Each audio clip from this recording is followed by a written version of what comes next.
আসসালামু আলাইকুম এভরিওয়ান, কেমন আছেন সবাই? আশা করি সবাই অনেক ভালো আছেন। আল্লাহ তাআলার অশেষ রহমতে আমরাও ভালো আছি।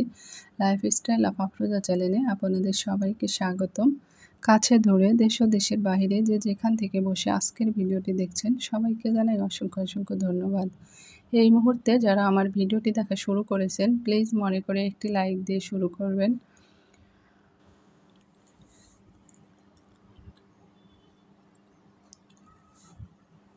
তো এদিকে হচ্ছে যে মা রান্না করতেছিল, আর রান্নার জন্য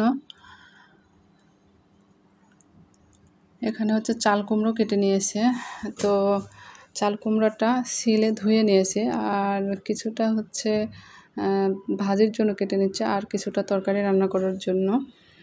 তো চাল কুমড়োটা অনেক সুন্দর আর একদম সাইজে ভালো বড় ছিল, আর জালিও ছিল। তো আমি তো কয়েকদিন কোনো বাজার করতে পারিনি, বাজারে তো যেতে নিজেই চলাচল করতে পারছি না, বাজার কি করে যাব। তো বড় আপা কিছু বাজার সবজি করে দিয়ে গেছিলো।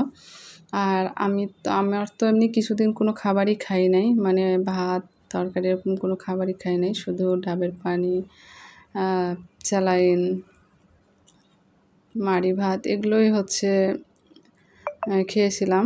তো মা আসার পরে বলছে, না এভাবে চলতে থাকলে একদম শরীর ইয়ে হয়ে যাবে, খারাপ হয়ে যাবে, খেতে হবে। তো তখন হচ্ছে যে একটু করে আর কি ঠান্ডা সবজিগুলো রান্না করে করে দিচ্ছিলো, তখন একটু একটু করে খাবার খাচ্ছি। তো আগের দিন হচ্ছে লাউ রান্না করেছিল, আর এটা হচ্ছে পরের দিনের। তো এদিকে হচ্ছে চাল কুমড়ো ভাজি করতেছে, আর চাল কুমড়ো ইলিশ মাছ দিয়ে রান্না করছে। তো যেহেতু হচ্ছে ইলিশ মাছ আমার মেয়ে খায় না, সে কারণে হচ্ছে ভাজিটা করতেছে। আর অফ ক্যামেরা ওর জন্য আরেকটা তরকারি করে নেয়, কারণ ভাজি দিয়ে তো আর ভাত সব মানে দুবেলা খাওয়া যাবে না।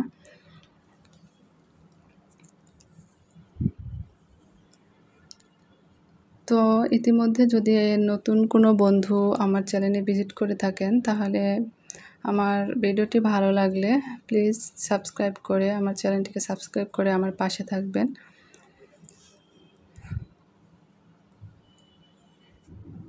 তো চাল কুমড়ো ভাজিটা মেয়ে মোটামুটি পছন্দ করে, কিন্তু আমি আসলে এই যে কাঁটার আলিশে কুচি কুচি করে কাঁটার আলিশে করা হয় না।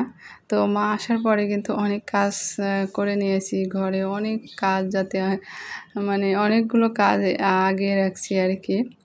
যত যা কাজ আছে মা কিন্তু আসার পর থেকে একটু রেস্ট পায়নি, এটা এই কাম সেই কাম সব কামই করতেছে, বলছে যে আমি করে দিয়ে যাই।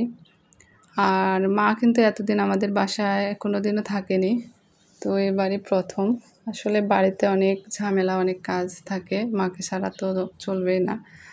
তো সে কারণে আর কি থাকা হয় না, আর আব্বাও ওরকমভাবে মানে থাকতে দেয় না, কাজ কাম মা ছাড়া আর কি কোনো কিছুই হয় না।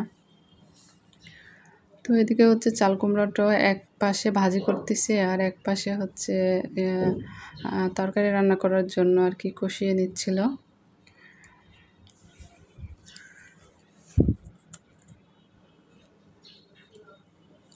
আসলে ভিডিও না দিলে চ্যানেলের গ্রো একদমই কমে যায়, আর মানে কেমন একটা যখন রেগুলার ভিডিও দিই এবং কন্টিনিউ থাকি, তখন কিন্তু সবাই মানে থাকেও আর কি পাশে। তারপরে দু একদিন না থাকলে, তারপরে আমি যে এতটা অসুস্থ তাও আপনাদের ভিডিওগুলো মানে দেখে গেছি আর কি। মানে খুবই অসুস্থতায় পারিনি, যখন একটু স্বাভাবিকে আসছি তখন দেখেছি আর কি। 2 দিন হয়তো বা কারো ভিডিও দেখিনি, 2 দিন অনেক বেশি অসুস্থ ছিলাম, 2 দিন। তারপর থেকে মোটামুটি একটু একটু করে দেখা শুরু করেছিলাম, যদিও আমি ভিডিও দিই নাই, তারপরে অনেকের ভিডিও দেখেছি। তো এই তো আপনাদের সঙ্গে কথা বলতে বলতে এদিকে ভাজিটা প্রায় হয়ে আসছে, একদিকে ভাজি হচ্ছে, আরেকদিকে আরেকটা তরকারি হচ্ছে। তো দুটোরই ভিডিও একটু করে নিচ্ছিলাম। মা রান্না করতেছিল, আর আমি পাশে থেকে একটু একটু করে ফুটেজ দিচ্ছিলাম। যখন তরকারি কাটতেছিল তখনও আমি একটু পাশে বসে আর কি মায়ের সাথে গল্প করতেছিলাম, আর একটু একটু করে ফুটেজ দিচ্ছিলাম।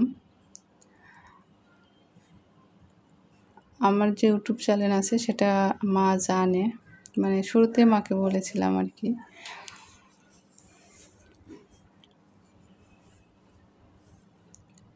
তো এদিকে হচ্ছে অফ ক্যামেরায় তরকারিটা কষিয়ে তারপরে তো মাছ দিয়ে দিয়েছিল, দেখলেন মাছটা সাথে কষিয়ে নিয়েছে।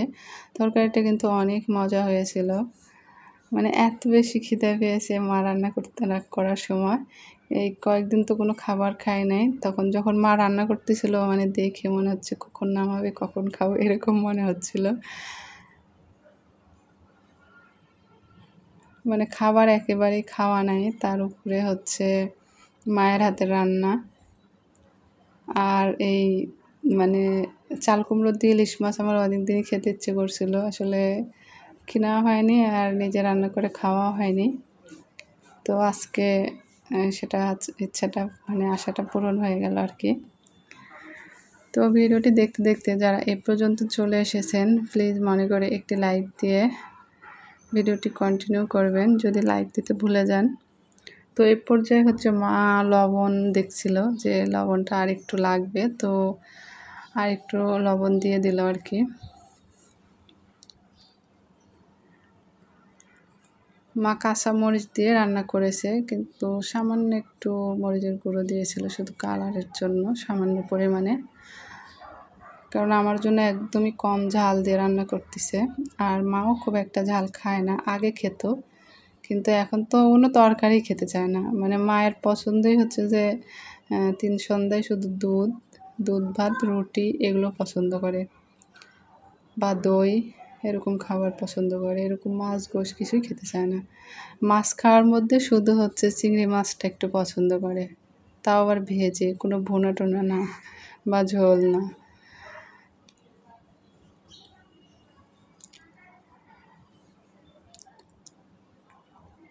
তো আমি যেমন করে আপনাদের ভিডিওগুলো দেখি এখনই কিন্তু সেই রকমভাবেই ভিডিওগুলো দেখছি, একদম ফুল ওয়াচ করে।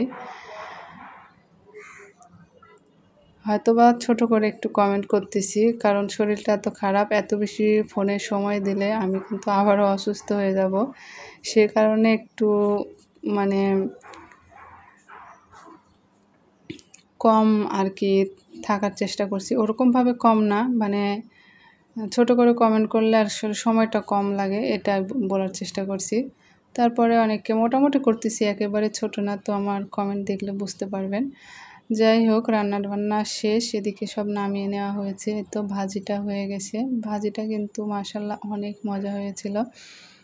আর মা একদম কুচি কুচি করে কেটেছে, তারপরে লবণ দিয়ে ছেনে তারপরে পানিগুলো ফেলে দিয়ে ভাজি করেছিল, অনেক মজা হয়েছিল। যদিও আমি অল্প অল্প করে খেয়েছি, খুব বেশি খেতে পারি নাই। তো সবাই ভালো থাকবেন, সুস্থ থাকবেন, আল্লাহ হাফেজ।